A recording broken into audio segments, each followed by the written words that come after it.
பார்க்கும்போது I am the way, the truth, த லைஃப்னு போட்டிருக்கோம். அது யார் சொல்றாங்கன்னா, இயேசு சொல்லுவார், நானே வழியும் சத்தியம் ஜீவனுமா இருக்கிறேன், என்னை அல்லாமல் என்று இயேசு சொல்வார். இயேசு சொல்வார், என்னை போல ஒரு மனுஷன் வாழ வேண்டும் என்று சொல்வார். அதே வார்த்தையை வேதாகமத்தில் பவுல் மாத்திரம்தான் குறிப்பிடுகிறார், என்னை போல நீங்கள் இருக்க வேண்டும் என்று விரும்புகிறேன் என்று சொன்னார். அப்படி என்றால் இவருடைய வாழ்க்கை எவ்வளவு பெரிய சாட்சியுள்ள வாழ்க்கையாக இருந்திருக்கும் என்று பாருங்கள்.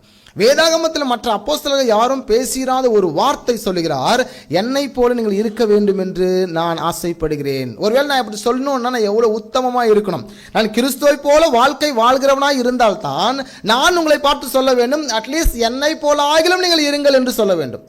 அப்போ பவுல் சொல்லுகிறார், என்னை போல நீங்கள் இருக்க வேண்டும், இருங்கள் என்று சொல்லுகிறார். ஓகே, மக்களுடைய வாழ்க்கையில் இந்த பவுல் யார்? மக்களுக்காக அவர் என்ன செய்தார்? முதலாவது, அவர் ஒரு அப்போஸ்தலனாக இருக்கிறார். அப்போஸ்தலன் என்ற பெயர் நான்